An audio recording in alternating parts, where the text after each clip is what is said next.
Hey everyone, welcome to the final lesson of this exercise. So, we now have finished the logo animation, but now we have to see what we can do about the main comp. So you can see that right here on the beginning we have a black background, and then this black background spreads right when this splat gets to the middle. So this is easy to accomplish. So let's close this, and now let's change to our main composition, and let's create first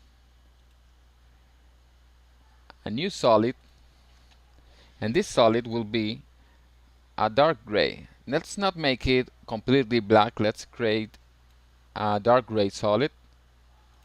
Click OK. Can be like this. Place it on the bottom, and now we're going to create a new shape layer.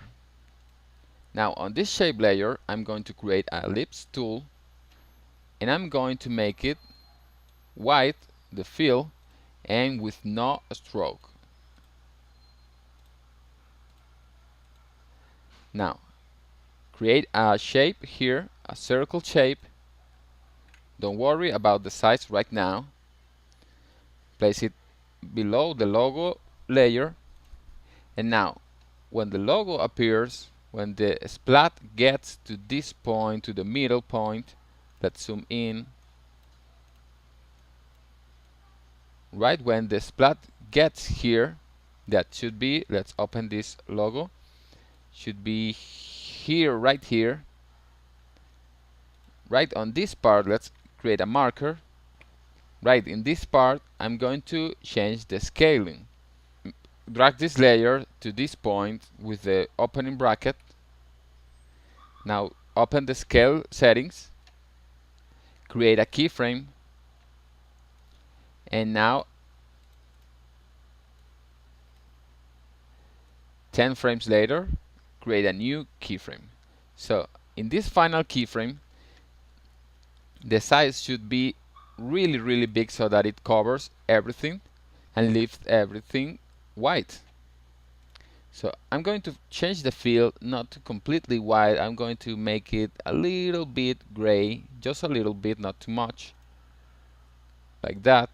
So on this point the scale should be 0%. So when this splat gets here, it will open like this. Okay, this looks good. We can change this to easy ease.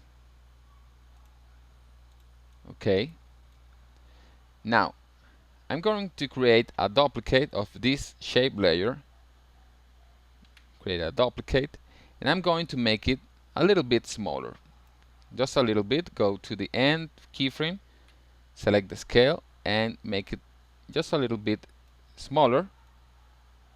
So get to this point, and now this stroke, the fill here will be none, but the stroke will be the same color as the solid, which is a dark gray. Click OK, and now we have this, but it's too much. 20 pixels is too much.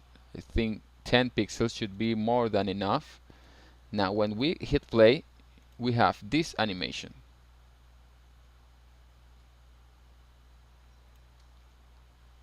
So the splat gets to the middle and opens up the screen completely white, and that's it.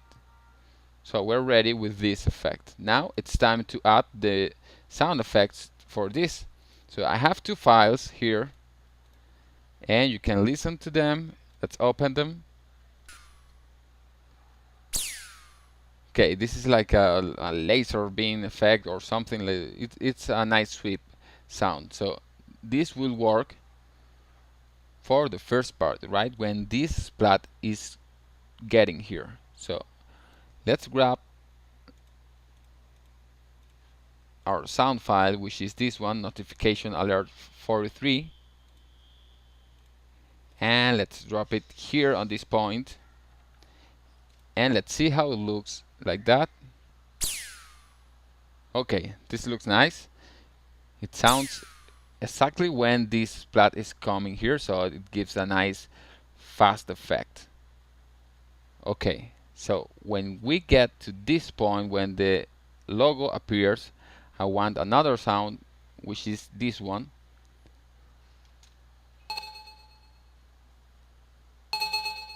It's some sort of beeping sound, and it can look very nice here. So I'm going to place it on my timeline, and I'm going to place it here on this exact point where the black dot appears, with the closing bracket, with the opening bracket.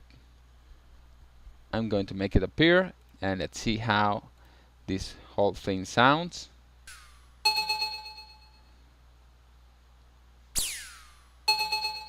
Let's hit play again.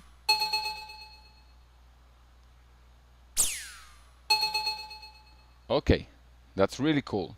The sound effects give a lot of personality to these motion graphics. Now let's render this file.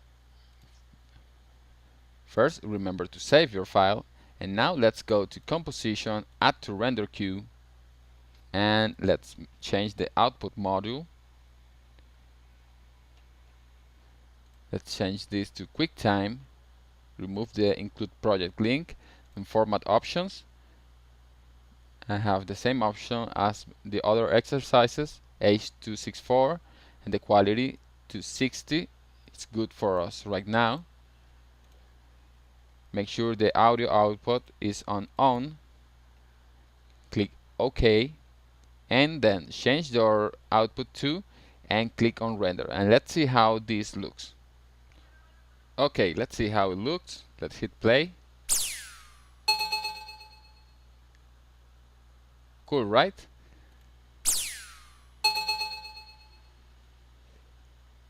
Now I really like the movement. You can see how the motion blur adds a lot to this motion, and I like how these things, the balls and the rectangles, move. And this, I like this effect a lot, and I like the fact that this is a very clean and minimalistic motion graphic. So I hope that you enjoyed this exercise, and congratulations for creating your first motion graphics on After Effects. So this was the final lesson of this course. Thank you for joining me, and please continue on to the next course of After Effects.